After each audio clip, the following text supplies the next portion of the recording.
At this time, I would yield 6 minutes to Max Miller from the great state of Ohio. The gentleman is recognized for 6 minutes. Thank you, Mr. Speaker, and I thank the gentleman from Mississippi for yielding. Mr. Speaker, the House Committee on Foreign Affairs has broad jurisdiction over national security and foreign policy, peacekeeping and peace enforcement, international law, and the promotion of democracy, and many other critical issues that require its members to be both objective and credible. Members of the Committee on Foreign Affairs represent the United States abroad and are regarded as credible emissaries of American foreign policy. Their words have significant weight in guiding our relations with other countries and are relied upon by world leaders. Most importantly, our allies such as Israel, the forever home of the Jewish people. But what happens when a committee member is no longer viewed as a credible emissary of our foreign policy? What if a member is barred from visiting one of our allies because of their prejudiced comments? How can members who are unable to engage with our allies in a constructive manner be considered credible members of the committee? Well, the gentlelady's discriminatory comments disqualified her from traveling to Israel in 2019. Prime Minister of Israel, Benjamin Netanyahu, would not allow Representative Omar to enter, saying, "We respect all political parties in the United States equally. However, we will also respect ourselves. Whoever comes to impose boycotts on us and to deny the legitimacy of the State of Israel, we will not allow them entry."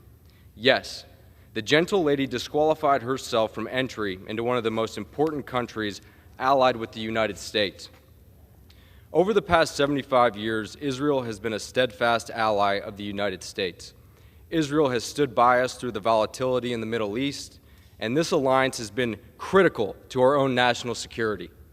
How can someone not welcomed by one of our most important allies serve as an emissary of American foreign policy on the Foreign Affairs Committee?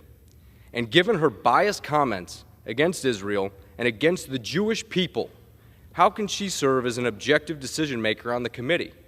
Let's take a look at some of the gentlelady's comments. In February of 2019, barely more than a month after becoming a member of this body, Representative Omar suggested that the Jewish people and the American Israel Public Affairs Committee were buying political support, writing on Twitter, "It's all about the Benjamins, baby," clearly amplifying an anti-Semitic stereotype about the Jewish people and money.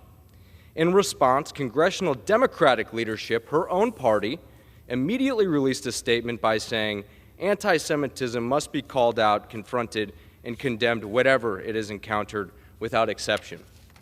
Not long after Representative Omar trivialized the terrorist attacks of September 11th, 2001, by describing that day of infamy as, "Some people did something." That's horrific. Some people did something. Yes, Mr. Speaker, some people did do something. Some people committed evil acts of terrorism and killed nearly 3,000 Americans. And in response, some thousands of our fellow citizens, myself included, enlisted in our armed forces to defend the gentlelady's right to make her prejudiced remarks. Many went off to combat and even died to defend that right.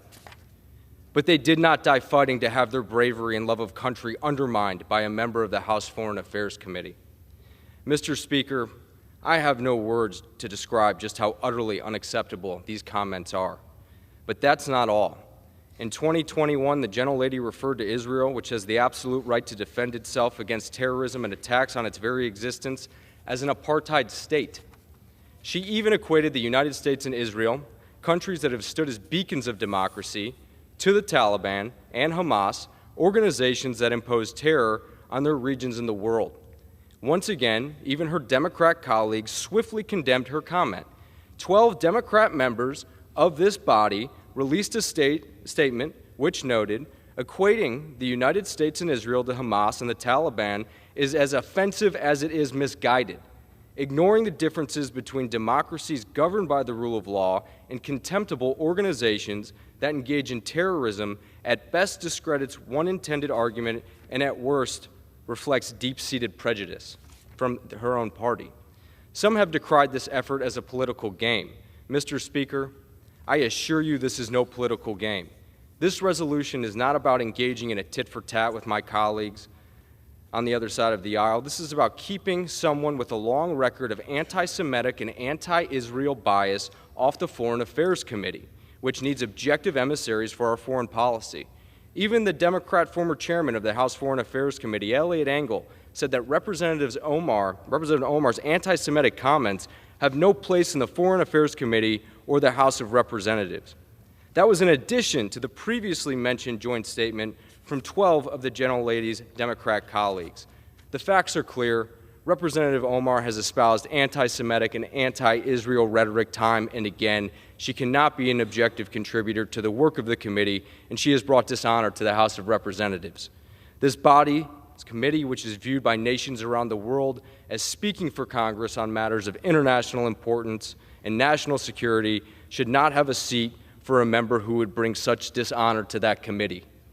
I encourage all of my colleagues on both sides of the aisle to support this resolution, to say with one voice that the United States House of Representatives does not condone hate, and to reaffirm we will always condemn anti-Semitism. Thank you, Mr. Speaker, and I yield back. Gentlemen,